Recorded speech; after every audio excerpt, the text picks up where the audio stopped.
Good. Shabbat shalom, everybody. Shabbat shalom. All right, go to the Most High with some worship songs and get into the Word.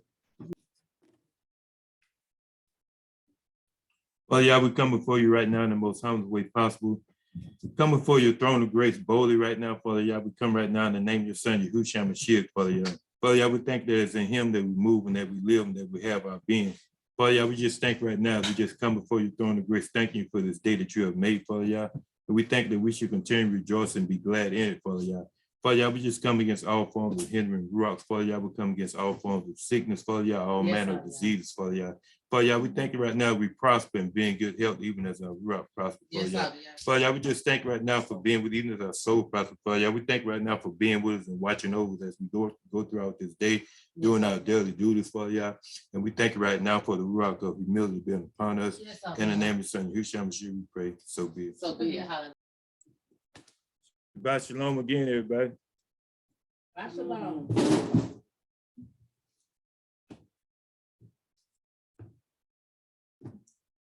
We're going to be talking about bearing fruit today.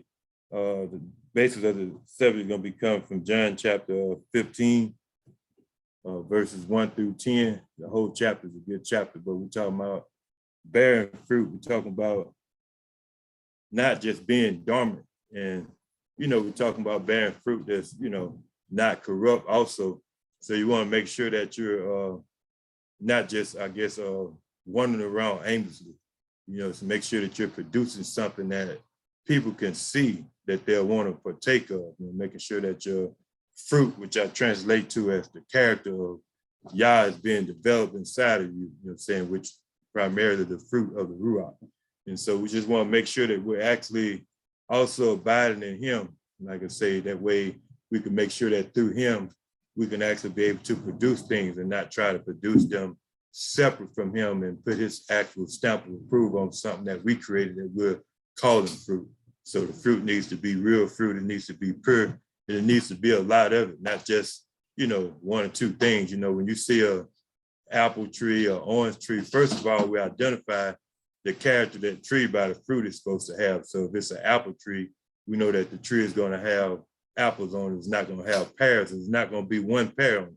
Not going to be two pears. You usually see more than half of that tree full most of the time, unless it's a time where stems are starting to fall off and stuff, but in its actual bearing stages, it's usually full. It's usually not a question to say, okay, well, it's just a few on there. So, but it's usually a lot on there and it makes you want to go get one off of it.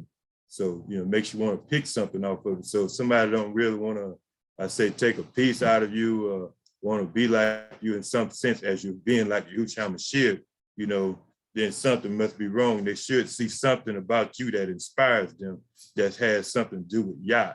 And this is why we're talking about bearing fruit and talking about bearing much fruit and not sitting around not having any fruit to bear at all. It's just in that stage, it's just somebody that's just claiming to be Hebrew or just claiming to be Christian and they don't have any type of characteristics, anything that they've developed inside of them to actually, be utilized into the kingdom of Yah. There's nothing there.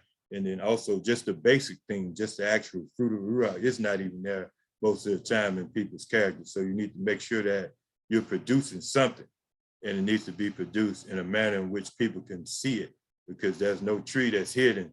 The fruit on the tree is not invisible. The fruit is visible. It's able to be seen. We're obvious when we go in the store, even when we go in the bin, we know that we're seeing apples. It's not an empty bin and they're telling you to buy one. You can't get one if there's nothing there. So people need to be able to partake of some type of fruit that's, that you have, something that you could say that, that you've done that's actually visible, not just something that you're talking about. Like we don't need to hear the fruit that you say you have. We need to see the fruit that you say you have. Like somebody saying they love you, like the Most High say, well, if you love me, Yahushua Mashiach say, keep my commandments. So if my commandments are not grievous, so if you're keeping my commandments, that action of you keeping my commandment proves that you love me, not you saying it. Like I can't say I love my family and don't feel them, so it's like that's not, because, as the psalmist say, we never seen the righteous forsaken nor the seed begging bread. So therefore, you don't have an excuse if you're inside of him, because this whole scripture, John chapter 15, 1 throughout, the whole thing talks about abide in me, abide in me, abide in me. And so if you abide in him and he abide in you, you're going to produce some type of fruit. But the problem is people just they just want to take the name, the title. They just want to say there's something. They want to say, hey, I'm a Christian, I'm a Hebrew Israelite, I'm a follower of Yah. But they don't want to actually abide in him. They just want to actually have him, around when they need him. That's not abiding in him. You know, saying abiding in him is having him at all times. Anytime you have a problem, you have him there. You're not getting him there because the problem is there. He's already there, existing prior to the problem. And that's, so you got to make sure that you're constantly abiding in him. And without abiding in him, as we look down the scripture and say, without me, you can do nothing. So you won't bear any fruit if you're not abiding in him. What you'll start doing is bearing what we call corrupt fruit. It won't be, to be rotten. You know what I'm saying? We know what rotten fruit does. It cannibalizes itself. It just withers away. It's nothing. It's not useful for anything that we need for nutrition. So, but we're going to start off at John chapter 15. And we're going to kind of stop periodically. So not going to be a whole lot of other scriptures except for Galatians. So we're going to look at John chapter 15. We'll start off at the first verse, and y'all on here, so y'all can give some interaction if you desire to or not. We got it. So we're going to do John chapter 15. We're going to look at the first verse here. All right. That's John 15:1. I am the vine of truth, and my Father is the husbandman. So Yeshua Mashiach said, he is the vine of truth, and Yahuwah is the husbandman, which is the farmer, the one that actually does the pruning, the taking away, and everything that needs to be done to dress it and everything that needs to happen. And so basically, so this is what when I was looking at this, I said, okay, if he say, I am the vine of truth, and my Father the husbandman, well, got to be a false vine too, as a thing. So you say, I am the vine of truth. So what is the false vine? And what does the false vine produce? So let's look at the false vine, which is vice versa, which is the opposite of actually the fruit of the Ruach. And let's look at Galatians chapter 5, and let's look at the 19th, 20th, and the 21st verse of Galatians chapter 5.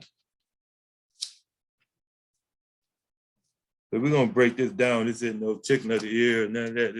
It's getting real. It's time to really make sure we can kind of know what we're supposed to be doing in Yah, because without this, everything that makes you feel good or that you like to hear doesn't even matter. It's just form and fashion. Once this stuff is down pat, and this is what we have to make sure that we're able to know the difference. Just like I was talking about having your senses discern that you can know good versus evil when you're in the presence of something.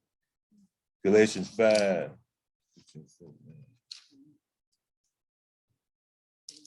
I'm ready.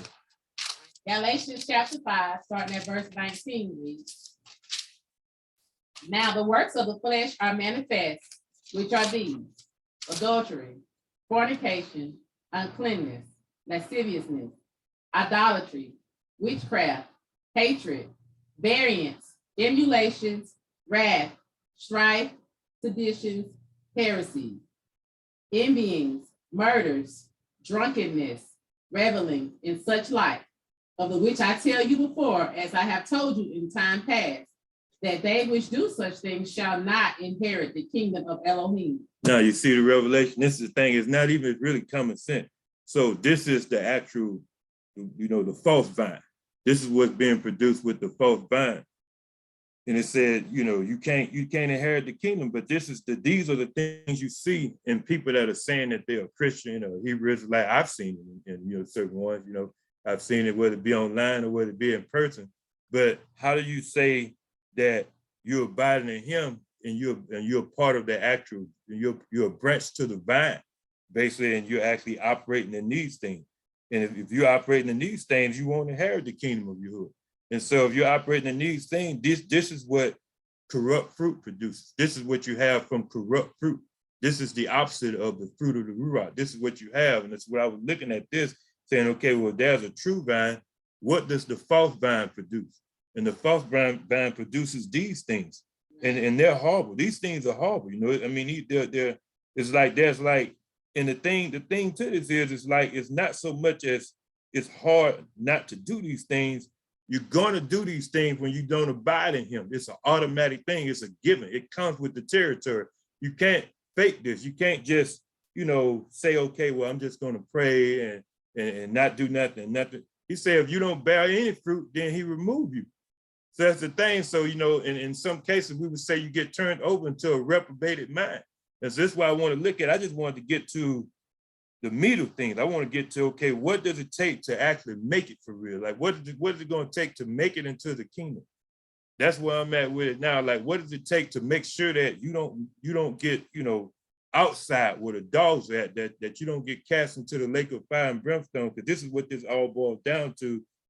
It's bigger than just saying, I'm a Hebrew Israelite, or I'm a follower of Yah, and a lot of talk and lip service and stuff.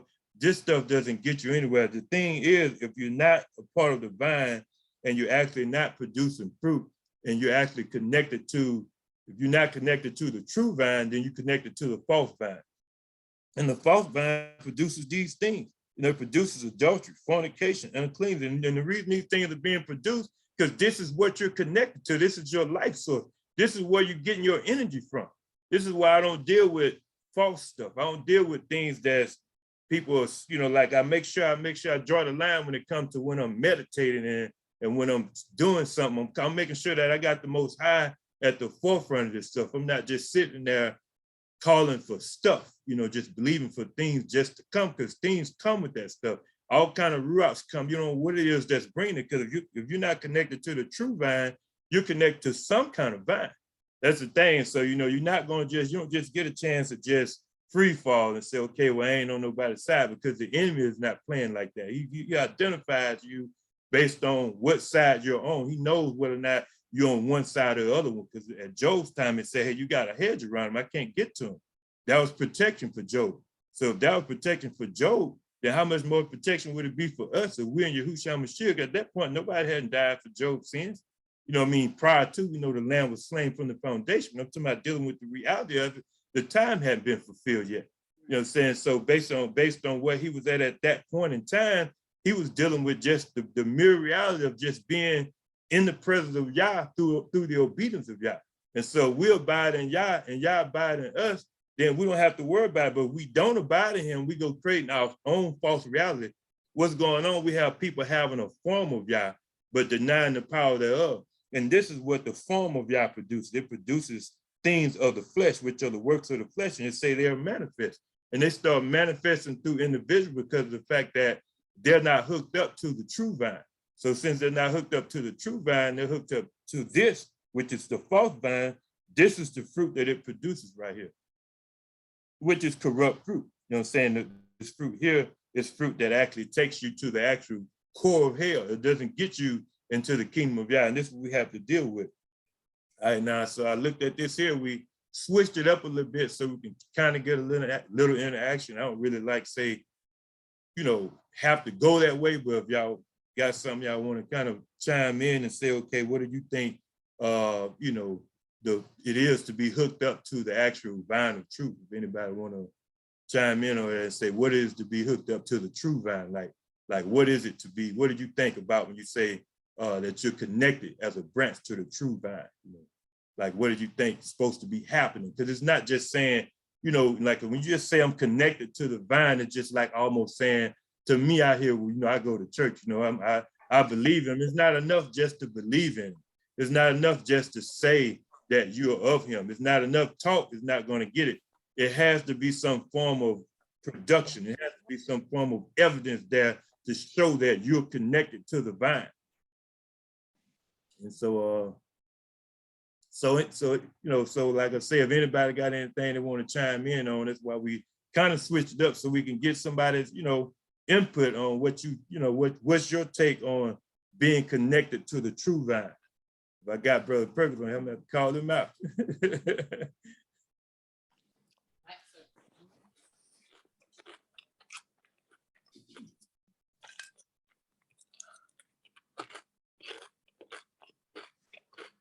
It could be my people. Anybody who just got something to say, it don't really matter, because it's like, this is where it's serious. I mean, it's more to it than what I don't want to get into is being a copycat, and we have people that's just talking at people, and they don't really, like say it has to be some form. This has got to be fruitful. It's like it got to be like, you got to know, we don't want to just read scripture, so you got to know, like, what am I going to get out of this? Like, well, at the end of the day, you need to go back to the drawing board and say, okay, now I'm supposed to be connected to the vine as a branch. And okay, so now what am I supposed to get? What kind of fruit am I supposed to produce? Well, I'll add, if we're connected to the true vine, and the Hamashiach being the true vine, we should be doing whatever what he does. If we're connected to him, we should be showing, we should be bringing forth the fruit that he brought forth. That's right. That's right. I couldn't be, if I'm connected to, if I can't be an apple, like you said, connected to an orange vine, orange don't have vine, what you're saying, so we should be showing forth the fruits of him if we're connected to that vine. That's true. That's exactly, that's it summed up all together. That's it. If we don't want to stop anybody else, if y'all want to say anything about being connected to that vine, we'll keep going down the line. But this is the meat of things here, because the flip side of this is when you're not connected to the true vine, you're doing the opposite of what you just said. You're producing things that he didn't produce. You're producing all this, the works of the flesh. It's just what it is. You're just producing the works of the flesh. You got people feel comfortable committing adultery. You got people feel comfortable fornicating and make excuses for it. The man's excuse is, I'm a man. Right. The woman's excuse is, well, hey, she just fold because of the fact that she wanted to be with somebody. So it's like, whatever way you want to look at it, the definition is fornication. We can dress it up how we want to dress it up. We can make it sound good, but it's fornication. And adultery is adultery. Well, he don't treat me right and blah, blah, blah. Hey, well, if you didn't do it like the word say do it, like it talks about what it takes to get the divorce and do everything, and you're still operating, then it's adultery. That's the bottom line. It's the same thing with us. We go commit adultery and go whoring after other idols and stuff, which is really the world. We try to make light of the fact that we commit adultery with the world and say we don't realize we're supposed to be married to him. It's like we're the bride he's coming back to get. And we're looking at it like a light thing when he say, love not the world, neither the things that are in the world. And we go, when it says love not, it means don't be, actually, the trick to this is don't be deceived, don't be caught up into the matrix of what's going on, to the point where your source is coming from the world, to the point where the world is controlling you. You have to realize that even if something comes here and takes you out of here, that the scripture says, fear him not, that can just destroy the body, but that can destroy the body and the soul also. That's who you need to fear. That's the thing, because after the end of this, it's not over. I'm saying it's not over. This is just one stage. This is just one part of the book right here. And so it's the thing. So we need to make sure that when this is all over with, I looked at Revelation, and the end of that chapter said, their name was not found in that Lamb book of life, were cast into the lake of fire and brimstone, where the beast and the false prophet were cast alive and tormented forever. And that's like, for this short period of time, it's not worth it. For this little period of time we're here, we're not here alone. Our life is just a vapor. And it's like we get caught up into all these distractions and everything that's going on. That's why I say, it's why we just have to make sure that we're locked in to a point where, we know that through him, we're perfect. We're not perfect in our flesh. That's another thing we have to stop, self-righteousness. We have to also be teachable and make sure that, that we're open to hear advice from those that have, a deeper understanding about things, just certain things in life. Because if we go through life as a know-it-all, that's another thing. Self-righteousness is wind up sending you to hell. And a lot of people don't see that, but it's like certain small things, and self-righteousness is a form of pride. That's it. And it's all it is. It's just a disguise. It's a facade. It's not genuine. And so we have to make sure that as we go through life, we realize that, we're not going through life thinking we accomplish everything on our own. That's the thing. And so the fruit of the rock, as we'll get to that later, show you some attributes that you'll have that actually show some humility inside of you, because it doesn't take away from you to gain from another individual. And that's the thing. That's what that's where the flesh comes in, that it wants to have this competition type thing, showing that I'm better than you, I'm more than, and you're less than. But who you think you are? And none of that gets you anywhere. It's like, I just want that stuff. I don't want it to have nothing to do with anything like that. Anybody that's operating like that, I stay clear away from. I stay clear away from, like, even certain scriptures talk about those that are labeling themselves as operating in certain ways that are not of Yah. I say, don't even be named around them. Just make sure Just let them do their thing if that's the way they're operating. Things at this point in my life has to be fruitful. There has to be a point and a purpose behind it. And the purpose is right here, making sure I'm hooked up to the actual true vine, not the false vine. This is what we were getting at. Okay, what is it to be hooked up to the true vine? So I ask somebody then, what is it to be hooked up to the false vine? Because it's always a false side. It's always a negative and a positive. And we know, like I say, the false vine is these works of the flesh. This is what you're going to produce hooked up to this false vine. You can only get what you get. If you feed a plant oil, it's not going to grow. You keep putting motor oil inside of it, it's not going to grow. It has to have water. It has to have water so it can actually produce what's supposed to be coming from it. Oil is not going to do nothing but kill it. And this we have to realize. We just have to make sure that we're being real. Like that's the thing, because a lot of people are going to hell by being false. You know, being false sends you to hell because you're living a lie. That's not righteous. That's the thing. That's not righteous. It's not true to be false. It's not true to actually look like try to put on this image around others that you're actually in Yah when you're lacking something. You have people who need help or need something, but they won't cry out or call out to who it is that have it because they don't want that individual. This may be the individual Most High say get with, but you don't want this individual to know you need them. This is what we're supposed to do. We're supposed to need one another. This is the thing, but you just because of the fact that you feel some kind of way, and it's pride, that pride is horrible. You know, it's pride, it's hard. Pride is what made House of Time want to be on the throne, want to sit his kingdom above Yah's kingdom, which he has no, we got temporary, but you know, we're getting at, you know, he wanted to make sure that he put himself above the throne of the Most High. That's where the pride comes from. It's just pride, you know what I'm saying? The pride of life, you know, it brings destruction. You know, it puts you in it brings about a competition spirit inside of you. You know what I'm saying? When you're trying to keep up with certain ones, trying to keep up with certain things, there should be nobody or nothing that you're trying to keep up with. All good things come from above. If it's for you, the Most High is going to give it to you. You're going to get what's for you.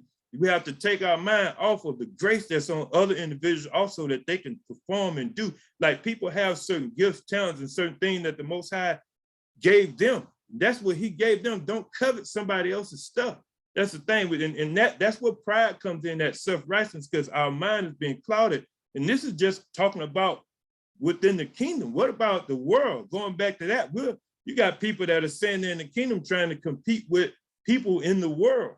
Right. And it's like, and this is what we have going on. Hence come the politics and all the political preachers and stuff like that. That's why I want nothing to do with none of that. You know what I'm saying? At the end of the day, I want a soul to be saved. I want somebody to really want to be in the kingdom of Yah. I'm talking about the New Jerusalem. You know what I'm saying? This here is going to nothing.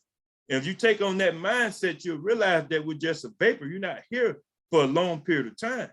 I mean, I always would tell my kids most of the time, look back, you know what I'm saying? If you go back, where were you 20 years ago? You went around. So it's like, where you think you're going to be 900 years from now? So we're just going out because we know man is not living that long. So I give that ludicrous number. So it's like it boils down to say, while you're here, be the best that you can be in Yahushua Mashiach. Make sure that you're doing what he say do, not what nobody else thinks you're supposed to be doing, because it's not going to be the nobody else that judges you. It's going to be him in the end that judges you, henceforth bear fruit.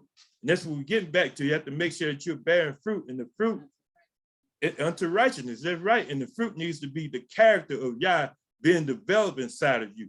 It needs to be that. And I say fruit because, you know, there's different characters. Some people are going to excel in other characters. You have some people that may have gentleness, that may just be a whole lot of it. Or you have some people that, you know, they just may have a lot of joy, but they're doing it in Yah. It's not separate. It's not, you know, there's no actual, I would say, plural form on this. It's a singular form. You're supposed to have all these attributes of the fruit of the rock as we turn to it. But the thing is, some people will shine more in certain attributes than others. You know, some people will shine more in certain areas than others, and it won't be a competition in that. That's just what the Most High gave them. That's the grace that they have.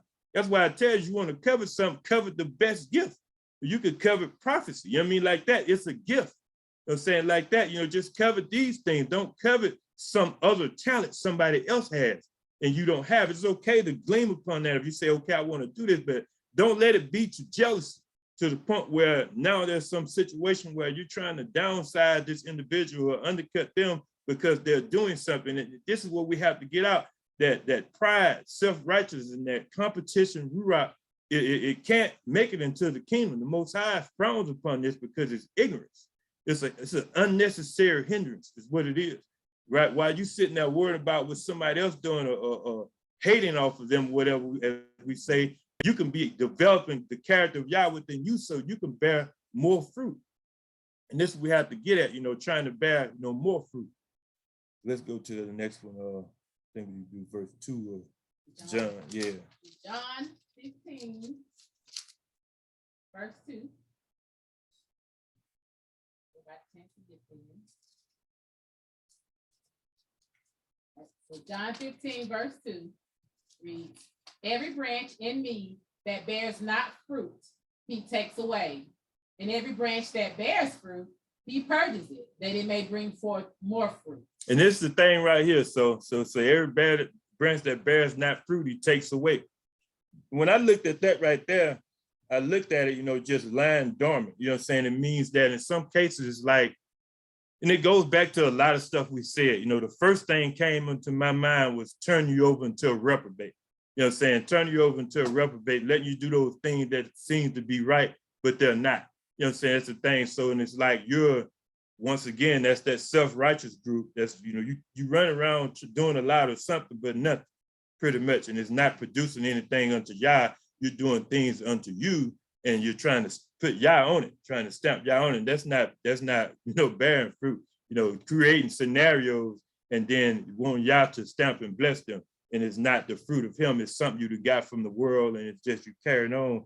But the thing is, it says that if you bear fruit, that's the thing, then he's going to purge that. And so therefore that goes through, there's a process you have to go through. The process that you have to go through, like that pruning process, those branches are being cut, like you're literally being cut.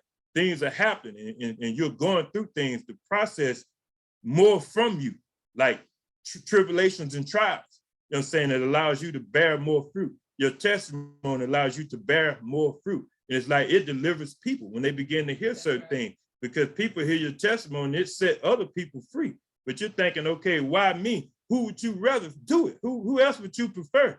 That's the thing. That's why I look at, okay, going through certain sickness, going through things, okay, and say, okay, well, who else would, I won't recommend nobody. You know what I'm saying? Because it's like, that's just how it is. I wouldn't recommend anybody, because it's like, but people have to go through their own thing. I realized that it takes things to actually get things done.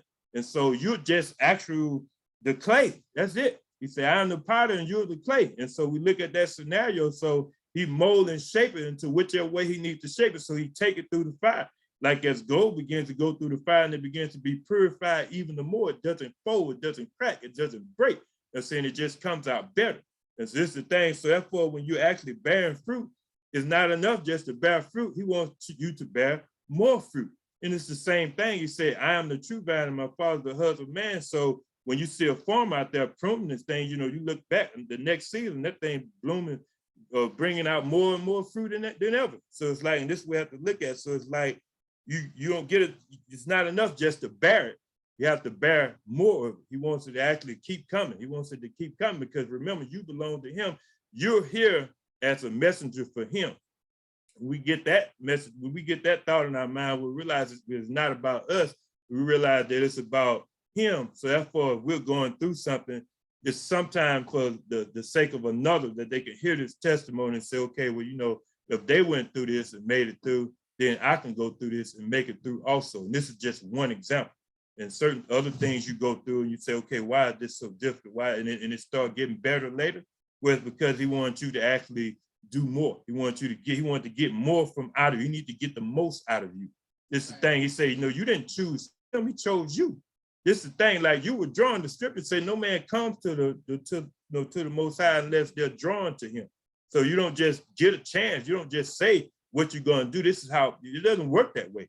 Like people are just not running around. Jeremiah wasn't trying to be no prophet. Man, this was horrible, man. People hear the fire shut my bone. That's just one part. I'm talking about the stuff that he had to go through, man. They tried to take this guy's life for real.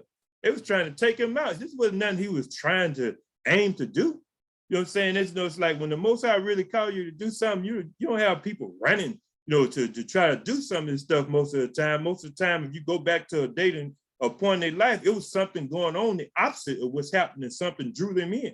That's the thing. Some event happened or something happened that allowed them to want to know, I would say be saved. Being saved is the shallow part of it. I'm talking about when it comes to when the Most High want to use you in a greater way, then it's a greater suffering that comes with it. You know what I'm saying? Certain things have to happen in order for you to be utilized, so that he can actually get something developed inside you that's not fabricated. It's real.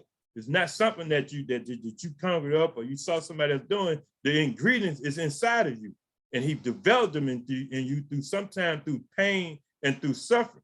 And that way, it makes you genuine. It makes you real. It really makes you set apart for the task, meat for the master's use is what it makes you.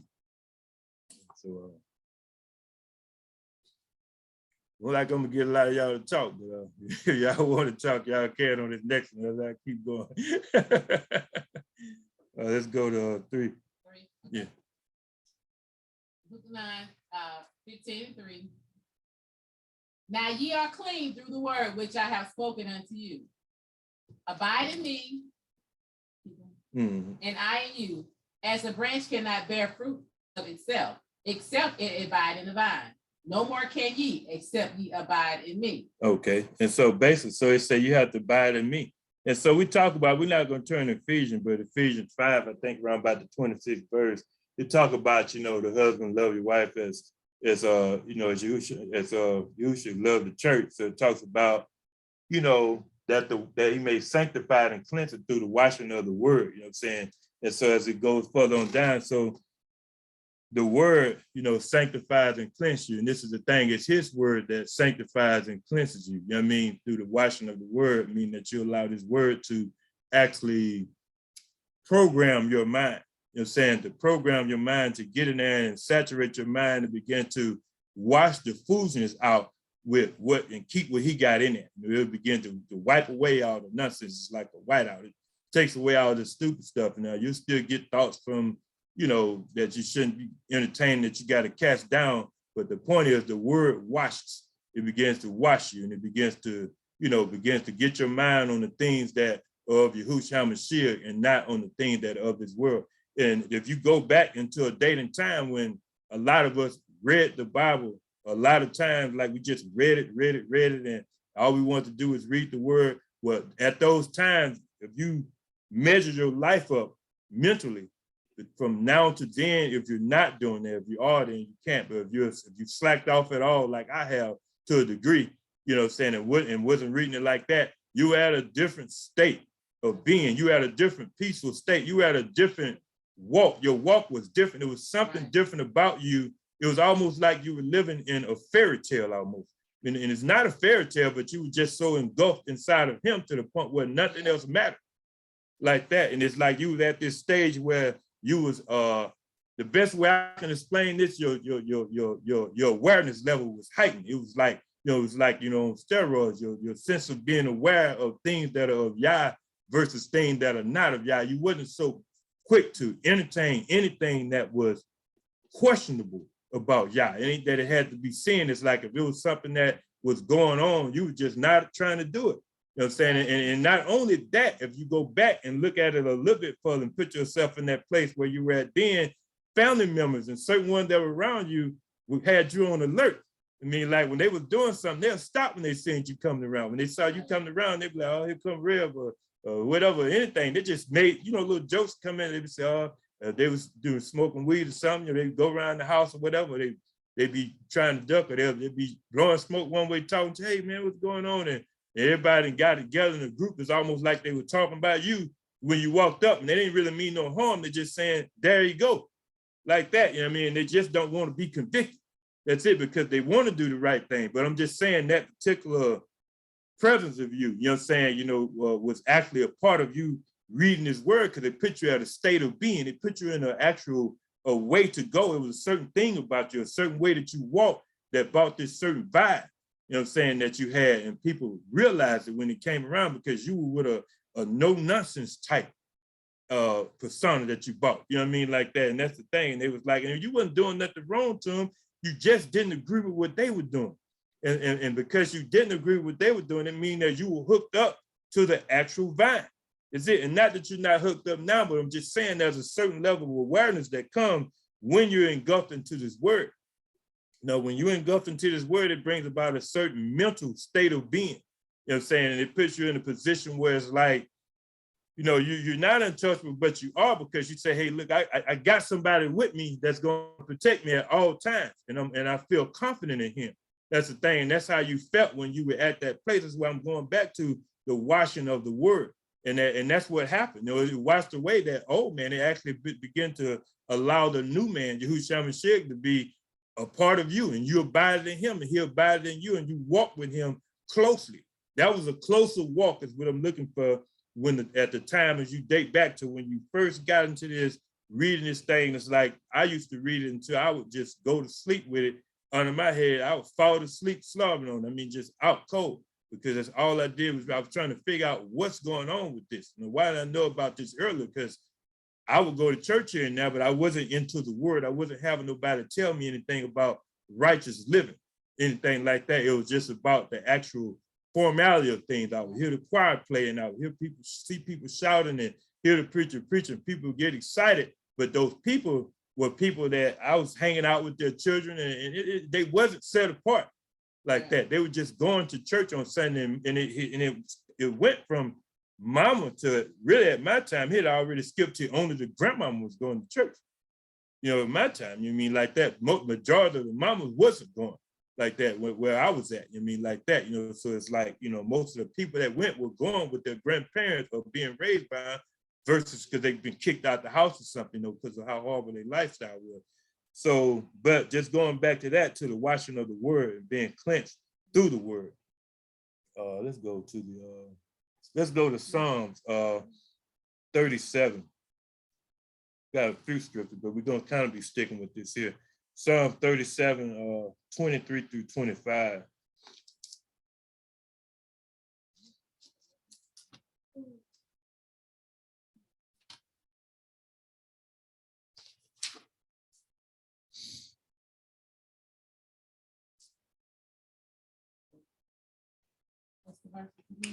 Be 23, 24, and 25.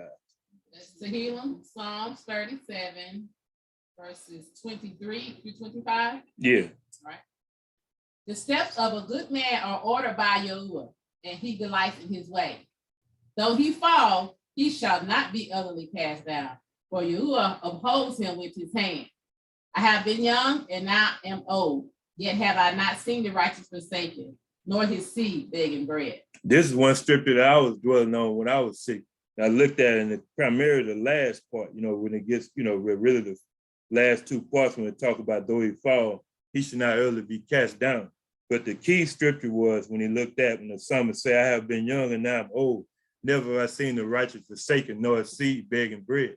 And that's the thing. So it said the righteous. This is the thing. People read this stuff, but it say, never have I seen the righteous forsaken, nor a seed begging bread. You can't be righteous if you're not hooked up to the true vine. That's the thing. So there's just no way out of it. You can't be not hooked up to the true vine, because this whole method of you saying, I'm saved, I'm born again. Born again means that the old man is gone, and now you put on a new man. Yahushua Mashiach puts you hooked to the true vine. And so that's what we have to look at. And so therefore, when we look at this, it's saying that if you're righteous, you're not going to be forsaken. So righteousness, a righteous individual is hooked up to the righteous Yah. And if you're not hooked up to him, then you're not righteous. You may have a form of him or some of that nature. You may have a few things that's like him, but you're not him. That's the thing, that you're not actually hooked to him. And so you got to be hooked to him in order to be saved. I'm talking about not just so much as you saying saved from the fire of hell, but I'm talking about saved in this day and time that we're in. In order to be saved from the troubles and trials of life, you have to be hooked to the true vine. We're at a point in time now where the shaking is here. Where the shaking is here, it's going to be a great falling away, and it's here now. People begin to fall into all type of things. That's why I go back to meditation and things of that nature. You're supposed to, say, seek ye first the kingdom of Yah and his righteousness, and all these things will be added unto you. Meditate on his word night and day. You're not supposed to meditate for stuff. And it's like, and it's one of these mysteries where people don't get, because it's going back to where it didn't say you couldn't do that. It didn't say you couldn't jump off a bridge. You know what I'm saying? Like, you know what I mean? Like, I'm just saying, so we have to interpret that to, some form of temptation. Are you tempting that he'll help you? If you get out, you don't tempt him. but it didn't say you couldn't do it. That's the thing. It didn't say you couldn't go to this club or do this, that. It's not about what it didn't say. That's righteous living is not trying to do what it didn't, worry about what it didn't say, is what did it say. And when you do what it did say, certain things that it didn't say, you won't feel comfortable about doing it. That's the thing. So we try to, get away from anybody that's got that mindset that's saying, well, I didn't read that in the Bible, just say this and that. They're trying to avoid having these actual attributes that you got to have, which we'll get to later, having these the fruit of the Ruach. You got to possess these things. These things will allow you to not do certain things, even though you didn't read it, because you'll have the Ruach. It's going to not lead you to do it. And that's the thing. So that's the thing. So we don't want to, no one wants to deal with being led. That's why they want to get away from all of this, because, righteous living is being a part of the Ruach HaKodesh. It brings about righteous living when it abides in you. No one wants to deal with that. They don't want to deal with Torah only and just the commandments only. But when you have the word in your heart, you're not going to go against anything that you learned mentally. I'm not going to go against, now that I see is, he said, and this is just me. He said, don't eat the pork. Now I'm not going to eat it. It's not about because I didn't die immediately and go to hell. It's about, I want to do what he said do. That's the thing. You want to do what's pleasing in his sight. We don't want to make excuses and all this kind of stuff and say, well, ain't nothing that's and that, and just pray over it. Why I want to pray over Sinai? Like that, and at the end of the day, like, what all are we going to pray over? Like that, like that. At some point, you have to use your common sense. And if he said, don't do it, read what it does to you, and you'll see why. And if you don't see why, I'm still not going to do it. It's down to a point where if I read in here, he said, you don't need to be wearing blue, and blue is my favorite color. I'm done with wearing blue. I ain't gonna go looking at it and say, okay, well, it's almost like purple and all this kind of stuff. Like we make these excuses just to do what we want to do, and it goes back to pacifying the flesh. This is the thing. We're not supposed to be pacifying the flesh. We're supposed to be living through the Ruach HaKodesh and doing these things that he said do, because when you and him, there's a sense of security like never before. That's why I get to talking about, like, you can go to the doctor and, you can actually try to get healthy, but you can't buy health. You know what I'm saying? You can only buy a prescription or something to take and hope that it works. But to actually have health and be in him and have good health, you have to be in him. You have to abide in him. And that means it'll turn what you had going on into a testimony and not to the life or death situation where people that are not in him are experiencing. It's the thing. But when your time comes, your time is here. There's no way no one can avoid their time. But the thing is, you don't want to leave prior to your time. So you don't want to leave prior to your time because you wasn't abiding in him. And this is what we're getting back to. This is what I'm just getting back to the meat of things. I'm getting back to get away from tickling of the ear. Anything that sounds exciting means nothing if you don't have this. This is the thing. So you have to make sure if you're not hooked up to the actual vine, then it doesn't matter how the message sounds. If the people are not getting hooked up to the vine, and they're not worried about this in the worldly church settings and some of these Hebrews said, all they're worried about is what did the law say and this kind of stuff. But at the end of the day, these people they don't have the practical application. They don't know where they need to be standing at the moment. The basic, they don't have A down and they're trying to go all the way to Z.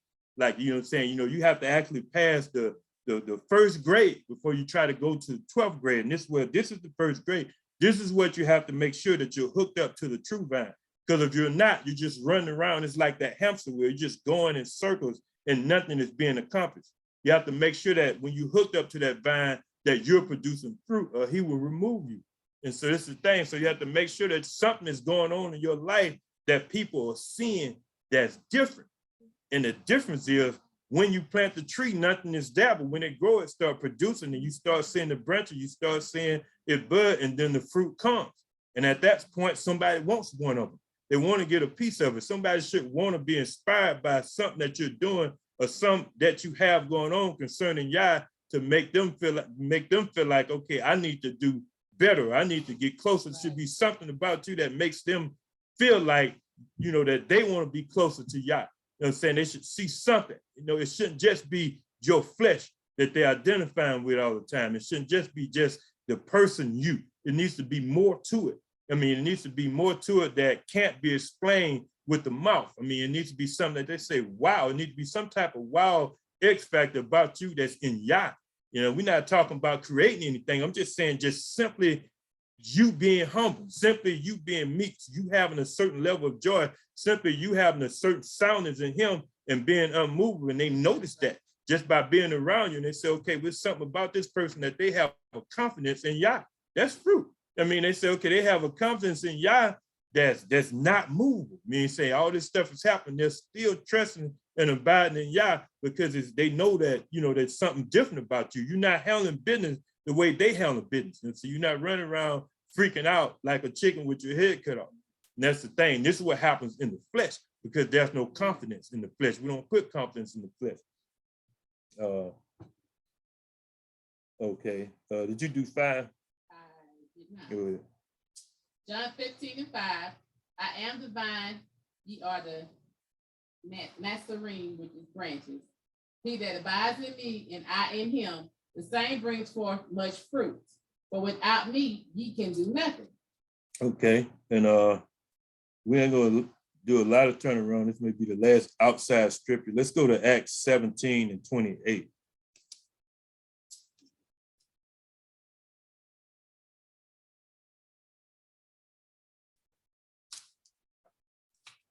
The Acts 17:28. And we're just trying to bring this home because we don't want to just read this stuff. We want to make sure we realize that when ones leave from the sound of my voice, we want to make sure that it hit home, that you realize how to get connected to this, you know, and what is it to be connected to the actual vine. You know?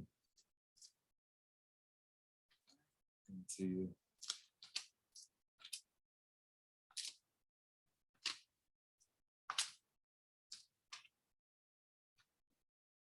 Let's see, Acts 17:20. You just read it because I pretty much got it. Yeah. All right.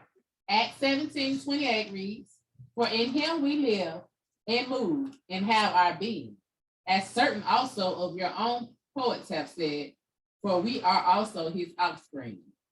Okay, so this is what we want to get at. So basically say, without me, you can do nothing. And so this is where I was getting at. So it's saying, this is one of my favorite scriptures too, you know, when it gets to talking about for him we live and move and have our being. So in him we live, move, and have our being. If you go back to John chapter 15, I know over 10 times it said, abide in me, abide in me, abide in me, abide in me. It just keeps repeating it over and over and over again, because if you're not abiding in me, forget about bearing fruit. I mean, you're going to bear the works of the flesh. By default, it's going to happen. You know, you're going to think you're doing something of Yah. This is the thing, like, you know, we were looking at a clip, you know, saying the other day, and it was just showing how a lot of people say stuff and they'll just say, you know, they'll say Jesus or something like that, you know, for the world's sake. We say Yeshua Mashiach, but, and they'll just say this is the term the world uses, and they'll say, you know, it's all about Jesus, whatever they say, and they think after everything that happened, they say that, or if they start off saying first giving honor to God, who is the head of my life. Yeah, it is a God that's the head of his life, you know what I mean, but it's not, you know, Yahuwah, you know what I mean, like that. And they'll start that off with that, or they'll sing something in the midst of, they'll put Jesus in it or whatever. And it's like, that doesn't mean anything. Like say, that doesn't mean anything. That doesn't actually make you be identified with being a part of the vine because you say that, because you do that. That's why they say for these people, you know, they, you know, it talked about, they say they honor me with their lips, but their heart is far away from me. In the inside, they're like dead men's bones. They're not really of Yah. These people are using Yah, you know, as a cover-up. Is what they're doing. Like, you know, they're saying they're pushing these worldly agendas. Like this isn't, where do we find the Most High say get mixed up with the world? And our evidence showed that there's no proven facts of anything that shows that this stuff is going to be fruitful in your body. And they're ignoring certain things that you can do. It's all about. Okay, so that's the thing. I mean, you pretty much worthless if you don't abide in him. You kind of got to make sure that you're all at all times aiming to do the opposite of not producing fruit. You just got to produce something. You should produce something. If you're in him, it's impossible not to. Let's go to Colossians 1. Colossians Chapter 1. And it's going to be the 10th and the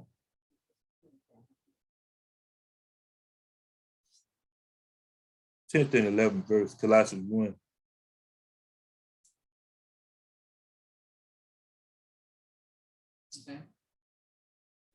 And it's going to be kind of a run on, but we just try to get this little part out. It starts off that ye might walk worthy of Yahuwah and to all pleasing, being fruitful in every good work and increasing in the knowledge of Elohim. Let's stop there. That's good. And so basically saying being fruitful in every good work. That's the thing. So like it goes back to there's a good work, so there's a bad work. And like I say, there's a true vine, there's a false vine.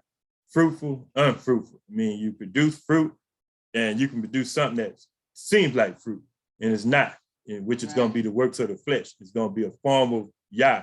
It's not going to be the actual real deal. It's going to be something that you fabricated. It's going to be a hybrid, pretty much. It's going to be a hybrid. It's not going to be the true thing. It's going to be something that was made by you. That's the thing. Yeah, wicked fruit. Even poison bushes bring forth fruit. That's right. But it's not going to be. It's going to do something too. It's going to kill you when you eat it. Right. It's still bringing forth fruit, but it's not good fruit. And that's the thing. So you have to make sure you produce good fruit. Right. That's why I want to turn there. You can go to 7. Back to John. Yeah, John again. It's okay. It's just kind of just trying to make sure we get a clear understanding of this. John 15:7. If ye abide in me and my words abide in you, you shall ask what you will, and it shall be done unto you. See, this is the thing. Now, if you really look into this verse right here, we done went from, if any two of you touch and agree and ask anything in my name, then that I'll do it. If you ask the Father anything in my name, that I'll do it. This here, now all you got to do is abide in the actual branch. Abide in the actual vine, basically. And just be the branch that's on the vine. And at this point, it said, if you abide in me, it's saying you ask, you know what I'm saying, then it's going to be given. So not saying that we don't take away one chasing 1,000, two putting 10,000 in flight. All these attributes are still here, but you have the power to do it if you abide in the branch. Because remember, one was able to chase 1,000. Remember, so it wasn't that you couldn't do nothing as one. There's a thing. So if you as one stay connected to the vine, and you abide in him, once again, that word abide, then actually if you ask, you say, then, it should be done unto you. That's the thing, but you have to abide in him. It's like people are asking, and it say you ask amiss because you ask of your own selfish longing. That's the thing. Like, when I had got sick, my prayer was that my family get healed first. You know what I'm saying? And then they'll tell you the suffering wasn't the same. You know what I'm saying? That was my prayer. I say that they get healed first, and heal me. This is the thing like that. This is my thing because I don't want them to go through just what I'm going through now. This was the prayer, was an unselfish prayer. That's the thing, and this is the thing. So we got to get to a point now where off the record, we need to fear for our soul. I'm talking about to the point where you need to know where your soul is going. There needs to be an assurance that your soul is good with the Most High. Because like I say, during this time, there's this glimpse of total torment. There's this glimpse I got of just eternal torment, eternal damnation. And this is what you don't want to deal with. You want to make sure that there's an assurance. This is why I switch things around. I want to make sure that this here is like, certain things will be put on YouTube and certain things won't, but YouTube can't stop the message that the Most High is bringing forth based upon whatever restrictions it may have to actually produce a video to go on it. So at this point in time, it's more fruitful that you understand what it is to be hooked up to the vine. And are you hooked up to the vine? And if you're hooked up to the vine, is there any fruit? And if you have any, can you get more of it? You know what I'm saying? Is there a way you can get a little more? I mean, it's like you got to realize this is about the Most High, that you are meat for the master's use. This is it. Outside of that, it's not about anybody outside and seeing, hey man, none of that stuff matters. At the end of the day, it's about humility. And if you operate in humility, certain people and things begin to not matter if it's not something to do with the Most High. It's like, it begins to a point where you cross paths sometimes you don't, but the mission has to stay focused. And the mission is making sure that it's got to be bigger than making it to the kingdom. You know what I'm saying? It's got to be that, what can you do for him now? Like the heart has to be set to please Yah. Like the heart has to be set to please Yah. And if your heart is set to please Yah, that fruit that you're producing is for the others. It's for those that, that see it. No tree eats itself. The tree is not there for its own good. The tree is there that you may partake of it and get the nutrients that's off of the tree. And that's just one tree that you visit. That's why I say, it goes back to, I have planted, Apollo's water, but Yah is going to give the increase. We have people going back to this pride thing again, getting mad because somebody didn't receive something they said. It's not your job for them to receive it. It's your job to deliver the message. And you have to realize, take away the pride. When you're doing something for Yah, you have to know what is the mission. Like, what did you call me here? This is dealing with fruit now, because you're being fruitful. Like, why am I witnessing to this individual? Like, and what is it that they're supposed to get out of this? Am I supposed to keep pressing them, or is this all you wanted me to do? Just tell them this and leave them alone. You know what I'm saying? Sometimes there's a follow-up. Sometimes you were just a passerby that had something to say. There's been people I ran into I've never seen before, another day of my life, that said something that impacted me, and they didn't constantly, they didn't see whether or not I received it. It wasn't none of that. They said it, and that was it. It was over. We just walked past, and I received it. And it came from Yah. Somebody else came along, said the same thing or something similar along those lines, and it's like they watered that seed that was planted. Yah brought an increase because I took an actual drawing to it, because I knew it was for real. And that's the thing. But that person that came, they weren't supposed to get mad if I say, oh man, I don't want to hear, because I did hear. You know what I'm saying? Once the ear gates, we're dealing with these gates, the gateways, the ear gate. I'm hearing it because of the fact that it hit my ear. I heard it. It doesn't matter. You can't unhear it. So somebody else is coming along, and even if I didn't receive it at that time and they didn't receive it, and they're going to say something similar to water, and it's going to start growing, because you're actually soil. You're a sponge. You're waiting to soak up stuff. That's why it's important what you entertain and what you're not entertaining. You know what I'm saying? Getting back to the loving of the world and trying not to mix up this entertainment world, because the entertainment world is off the chain.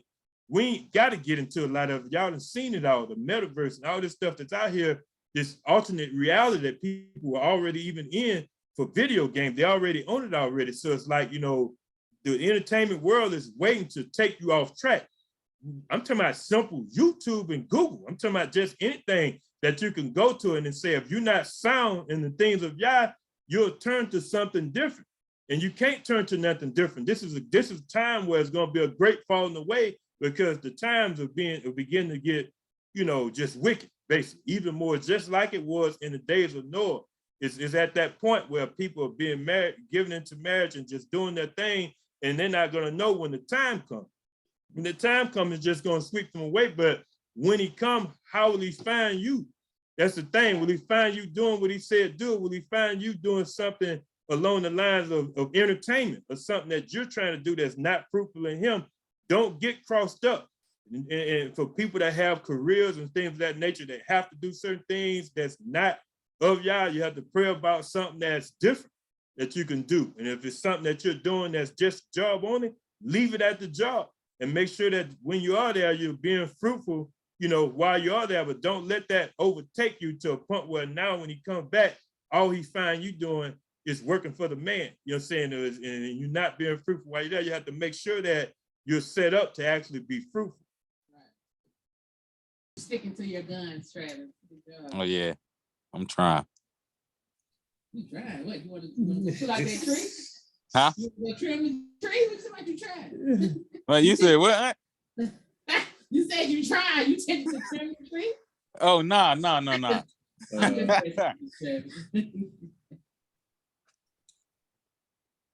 Anybody up?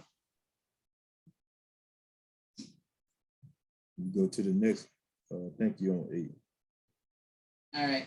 So you look at 9 John 15:8. Herein is my Father glorified, that ye bear much fruit, so shall ye be my disciples. Okay. And so it said that you bear much fruit, so that you be my disciple. And this is the last outside scripture we return to. We're going to go back to Galatians again. I think it's going to be about the 5th Galatians 5. So we're talking about bearing much fruit, and which is also the opposite of the works of the flesh, basically. We looked at that first. It's just kind of like the rest of those verses. Galatians 5. Yeah, after all that stuff, yeah.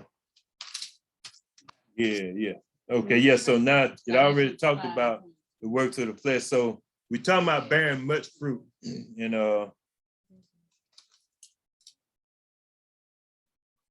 so just, you're gonna have to stop at each one of those. So you go ahead. Right.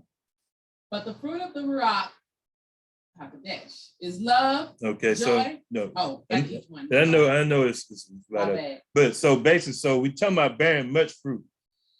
And so when we talk about the fruit of Ruach is love. And so if you really get away from all the emotional parts of it and everything, I identify love as being an action word. Right. Like that, you know what I'm saying? So what greater love was it that, you know, a man laid down his life for everybody else's life? That's the greatest example you can have. And when you have that example there, you know, it puts you in position to begin to show, I would say, the actual worldly definition, which is a strong affection and compassionate toward individuals, but not to the point where it contradicts what you're supposed to be doing with Yah. You know, not to the point where you're folding or where you're bending and doing something opposite of what Yah wants you to do to appease somebody.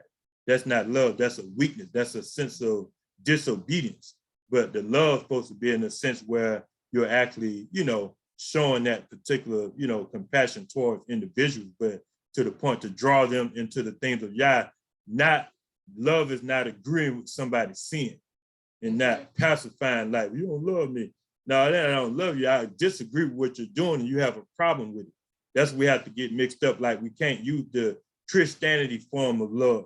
You know what I'm saying? Like, just like, you know, just love doesn't mean, you know, you said you were saved, give me $5. I mean, like, you know, that's phony. I'm just showing you the stupidity of this stuff, you know, where, you know, you say you wouldn't do this or you wouldn't say this to me or whatever like that. You know, I got a chance, nobody's perfect and all this stuff. You know, we hear all this, you know, woulda, shoulda, coulda type stuff. That's not love. Love actually produces pain sometimes. Like, you know what I'm saying? Love brings about a conviction. You know what I'm saying? Love actually goes against those things that Yah say do, because in the end, it'll bring forth fruit to the individual. Like that, love cuts. You know what I'm saying? You know, love begins to actually destroy characteristics that are not of Yah. I mean, you don't do it to be so much as mean, you do it to be righteous. And this is the thing, like when we deal with all these titles and stuff that you learn, you know what I'm saying, like mean and all this stuff, like mean, what people identify as being mean falls under righteousness sometimes. That's the thing. That's what we have to look at. So we can't look at all this emotional stuff. We have to look at, okay, love being that action word. And sometimes love disagrees with what other ones are doing, but in the end, it'll bring forth fruit to the individual like that. You know, sometimes love brings about a conviction. All right, so the next one, joy. And so basically joy, you know, and it's just actually a state of being, you know, great happiness and, you know, just actually, just actual, this is actually a feeling that you have, but it's also assurance that you have. Like you could say, like when people say the joy of Yah is their strength, like that, you know, it's talking about having joy in him, you know what I'm saying? But there's this sense of joy that you have that's actually a mental state of being. That's the opposite of having a sad conscience, you know what I'm saying, like that. And so, go ahead. Peace. And so basically it's just my one word I have for peace is tranquility. That's it. You know, it's just a state of being sound. You know what I'm saying? It's just a state of feeling of a lot of pleasure, pretty much. But tranquility, if you look that word, it would be the word summed up, you know, all within itself. You know what I'm saying? You know, that's it. Yeah, rest is right. You go to the next. All right, the next. is long suffering.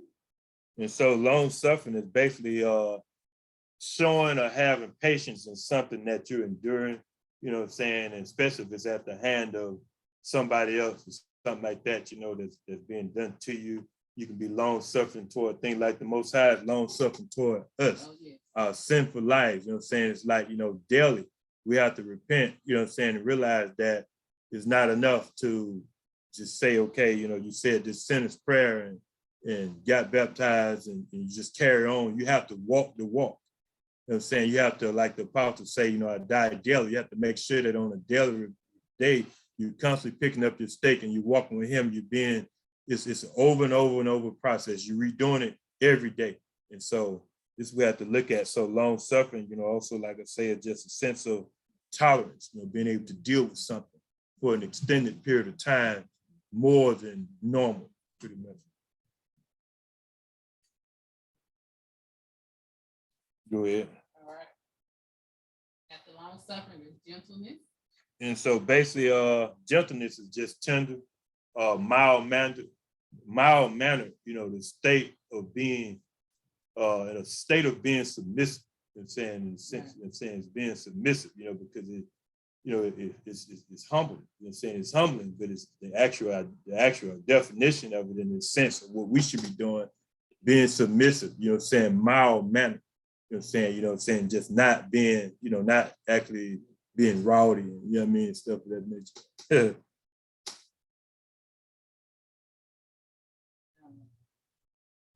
Next is goodness. And so I just pretty much, you know, we know goodness is a state of being good, but the word I will come from is virtues. You know what I'm saying? You know, just being virtuous. You know what I'm saying? Just being virtuous. You know what I'm saying? You know, just, you know, doing the right thing. You know what I'm saying? It's pretty much it. You know, go ahead. Next is faith. Which is like mine's got belief, but it translates back and forth. You know, and so we would look at, you know, that as having faith in Yah. You know what I'm saying? But, you know, having faith in Yah, but also having faith, because it's like, you know, we say, you know we have faith in Yah, and, you know, but it's like it talks about, you know that Yah is one, devils also know it and tremble. Like, we know he exists, but there has to be faith in your everyday task that he's given you to do. Like, and the faith in him would allow you to complete it. And so, like, we know, we don't think Yah has disappeared when we don't believe certain things. We have a lack of faith that something, like, it can be for healing, it can be for something that we're trying to accomplish that we know we're supposed to be getting, or we may be on the fence about it, but you can have an actual lack of faith. That's why it talks about, you know, the scripture when it said, helped out my unbelief, you know what I'm saying, one that wanted to be healed. So it's like, so there has to be an actual faith for your everyday lifestyle that you have to possess. I mean, and that, you know, because like I say, you know, Yah hadn't disappeared and we believe and we're believers, but you'll not have faith in something. And even though you know he's still here. So therefore you have to have the faith.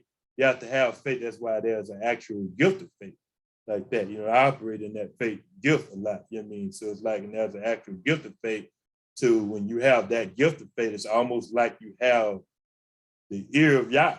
I mean, pretty much in some senses. I mean, it's the best way I can explain mine sometimes. You know, sometimes it's not like it should, but there are times when simple stuff. I mean, like I was looking for my something simple, my ping pong ball racket and stuff like that. And I didn't know where that stuff was. I looked all through the shed, looking around, and this thing we looked for that day. And I went out there in the shed where I used to go out there to pray, and I just asked him, I said, hey, I need you to show me where this thing is at, because I didn't got to a point where I don't know where it's at, and I should have been asked you a while back. And I looked around, he said, open the box. And this is just, I'm hearing this expression. I mean, open the box, look in the bag. And it was in that bag, in the box, right there when you first walk in. You know what I'm saying? Stuff we had packed up. And it, you know, and it's like, you know, there's no way you would think to open that. It's a black bag inside a box. It's nothing that you're going to think to go in because it was tent stuff. It had nothing to do with that. And so, but I'm just saying, just as an example of talking about faith and talking about faith in Yah, it's not great and big things. It's like he wants to be dependent upon for anything that you have going on. And this is just one of the fruit, you know what I mean, that I was just showing you, like say, just the fruit in general, like say, because it's not an actual, we're going into for plural versus single, but just when you look at this faith, you look at belief, it's like the Most High, he's waiting for you to call upon him. He wants to be utilized, but it's like self-righteousness to kick in. And I'm saying that because it's a sickness. It's not that you're trying to walk around and be self-righteous. It's self-righteous not to lean upon him for something that you need. You know what I mean? That's the thing, because you're trying to do it in your own strength. You're trying to do it in the ability that you possess and not the ability that he's given you. So you think, okay, well, I don't want to bother him for this. They say, what do you mean bother him? He's omnipresent like that. He's not limited like we talked about in the other lesson we had, like hospitality is. He's not restricted to no one place at a time. He can answer everybody's problem at the same time. And when you get that in your mind, you're not bothering it. You're supposed to be abiding in the branch. You know what I'm saying? So if you're doing that, then he's there for you if you need something. That's what I'm saying when it goes back to belief. It's bigger than just a great big problem. It's your everyday lifestyle. You got to trust them as you walk this walk. You can be anything. You know what I mean? An answer to a test, bring it to your memory. Like whatever you're trying to do, he's there for you, but you have to let him be there for you. And that's when you kick out the residue of self-righteousness, thinking that you don't need him or you got it already. Yeah, he's giving you the ability to work out certain tasks and you have to work things. But when you run into a problem or you hit that brick wall or a small crumb, wherever you hit, he wants you to ask him. Then he's waiting on you to need him. That's the thing. And so, yeah.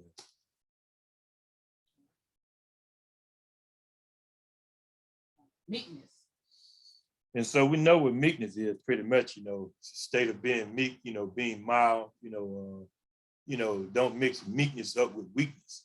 That's the thing. So it's like when people say taking my kindness for meekness, you have to make sure that you're meek, saying that you're humble, saying that you're not this haughty type individual, woofing and puffing, saying, for no reason, saying. Like, it's like there's a time for everything. There's a time to woof, puff, huff, and get rowdy. There's times for that. But when you possess the ruach of meekness, it should be there as an attribute that we see the majority of the time. And saying it should be your character. That's right. It should be fruit. Because like, though Yahushua Mashiach was meek, he whooped them out of that temple. It was a time to express my father's house should be called a house of prayer, not a den of thieves and robbers. Like that, so go ahead. Temperance. So temperance, basically it's being able to resist, self-restraint, being able to restrain yourself from certain things, self-control. You know what I'm saying? It's temperance. The way I backed up off of drinking alcohol so much, and so much mean almost nothing now because listen, if there's some special occasion or something popped up, that's the temperance. You know what I'm saying? That's what they identify with in worldly definitions too, also, because most of the time it's the easiest thing to say was nothing wrong or whatever. But when you possess temperance, you can deny your flesh from things without it being an issue. It's like, I don't feel like I missed nothing, or nothing like that. I feel like the change was necessary. You know what I'm saying, to produce that fruit. That's the thing. And so therefore it makes it be not about me. It makes it be about the fruit that needs to be produced. You know what I'm saying? And I say produce more of it because even as my family sit around, they see now that there's a difference. I don't just hang around chilling and, it's a difference. Like that, it has to be a notable difference. Can't be nothing you're hiding or sneaking out back, anything. It's a real, sincere change. And the reason why it is because I went to the Most High and I said, I want to produce more fruit in this area, like that. And that's where you say, okay, well, there it is, produce it, like that. And so you do it through him. And that's it. And that's what I'm saying for us, like using that temperance. I'm saying using that as the actual way to explain when you can self-restrain from something that the flesh was enjoying and make it about him. And then when the time comes, put things in a proper perspective where like people that when you identify individuals, we talk about no drunken should enter the kingdom of Yah. We know the difference from a drunkard and somebody that actually just drinks occasionally. We know the difference from an alcoholic and somebody that actually drinks sometimes. But it goes back to the Bible saying it's okay. I'm just using that term loosely. We know Bible's book, but scripture says it's okay. But at the same time, it goes back to me, my calling. What is it I need you to do? This thing, too much is, given, much is required. You know what I'm saying? That's the thing. So it says, so I've given you much, so I'm gonna require more from you than I'm gonna require from others. Yeah, that's what I'm looking for. All things are lawful, but not expedient. That's right. And all things being lawful, but not expedient. So there's nothing wrong. Yeah, I mean, I could just go buy a 6-pack, chill or whatever. Nothing ain't wrong. But the thing is, what's right? What's righteous? What is it? What is the fruit that it's producing for what I need to do personally? This is what we're dealing with. This is why I'm going back to, it's not about other individuals. It's about what is your walk, what's your calling, about in your calling, because remember, the high priest, the priest, and the regular people that was out there in Israel, there was a difference. Inside the gate, outside the camp, the Holy of Holies. I mean, there was a difference. There was some that served at the altar, and there was some that actually was outside with the regular people, and there was some that semi was around the altar.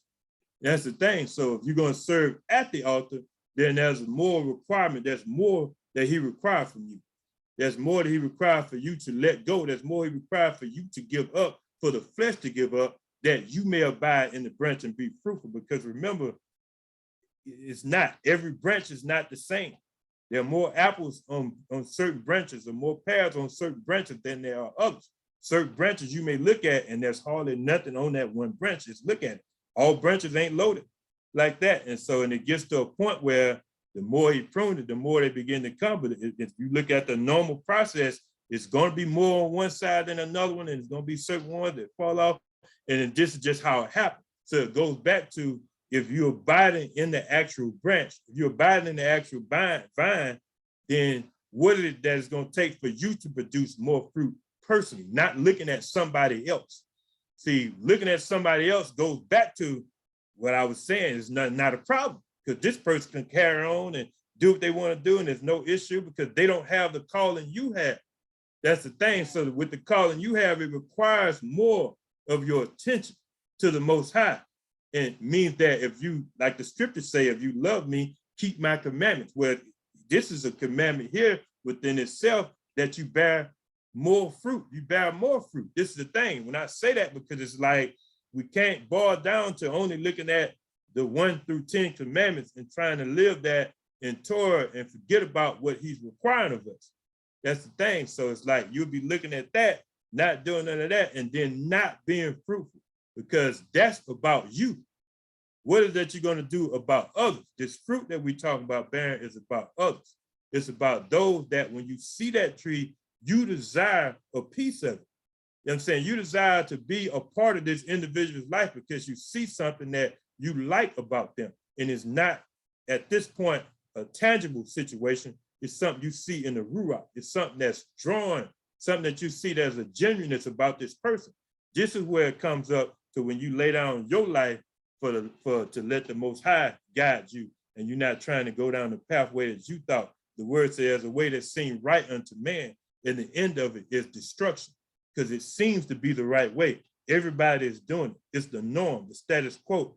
Get away from the world, get away from the entertainment, get away from the distractions, and focus on what is it going to take for you to bring forth more fruit. Where do we stop at? Get 9 and 10. I always got a 10. Who's in Galatians? Okay, I think we stopped You there. want to go back to John? Yeah, I think we did 8, and that was it. Okay. I'll start my Galatians. Oh, okay, yeah. Oh, that's something. Yeah. All right, so John 15 and 8. Yeah, good. Herein is my Father glorified, that ye bear much fruit. I read that. So you shall be my Go Talmud. ahead, go ahead. As the Father has loved me, so have I loved you. Continue ye in my love. If Good. you guard my commandments, you shall abide in my love, even as I have guarded my Father's commandments and abide in his love. That's it. And so that's pretty much it. And so if you guard my commandments, and that's the thing. So it's like you can't say, he said, if you guard my commandments, you abide in my love. You know, you saying, hey, I love you, Lord, and all this kind of stuff is going in one ear and out the other. And the Most High is not hearing that stuff. He's hearing love boiled down to an action where he said, if you love me, keep my commandments, and my commandments are not grievous. And he gives you the way out. He said, come unto me, all you that are heavy laden and burdened with sin, and I'll give you rest for your soul. And say for, you know, he talks about it, you know what I'm saying? For my burden is light and my yoke is easy. That's the thing. So it's like, partake of me, learn of me. And this is what we're getting back at. And so when you partake of him and learn of him, you can't do that disconnected from the actual vine. That's the thing. And so you have to come unto him, and you have to actually get yourself in position that you may bear more fruit. It's got to be beyond reading this stuff on the page. I mean, you have to read these scriptures to the point where they begin to be an action in your life. They have to bring about an action. They have to be a doing. It can't just be read it. That's why I want to make sure that this here had to be structured in a sense where we can get an understanding of what is it to be hooked to the actual vine. What is it? What's the false vine? Now, we talked about the works of the flesh. What produces rotten fruit? The works of the flesh. And this is the thing. So how do we produce good fruit? And these things you need to realize, and like, what fruit do you possess? Is there some characteristics of Yah about you that you can enhance, that you already have? And if there's any more that you can bring about that can allow you to have more of it. But what is the one that you can identify, at least one that you can identify that you have that's actually, you know, a part of what we just read when it talks about the fruit of the Ruach? Which one do you possess the most? Enhance it.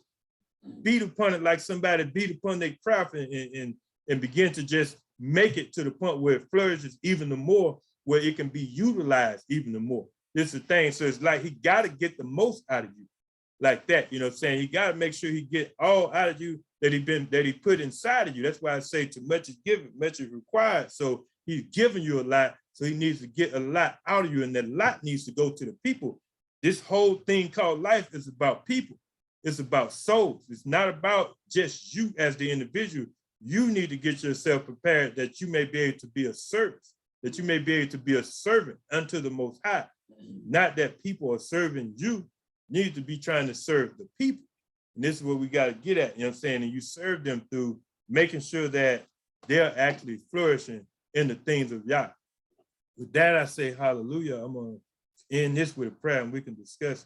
Father Yah, we just thank you for the word that went forth. I thank you right now, Father Yah, you know, as I just, you know, as I thank you for just allowing us to be able to bear more fruit, Father Yah, as we come forth, you know, just coming before your throne of grace boldly in the name of your son, Yahushua Mashiach. Thank you right now that the fruit that we do identify, that we can see that we are bearing, that we begin to get more of that, and that we begin to possess even the other. We think that we'll stand connected to the actual vine, the true vine.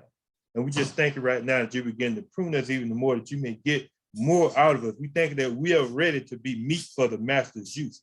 We say that you use us, Father Yah. We thank you right now for using us for the work of your kingdom. We just thank you right now for just allowing us to be less than and you to be greater than, even more. And we just magnify your name. In the name of your son, Yahushua Mashiach, we pray, so be it.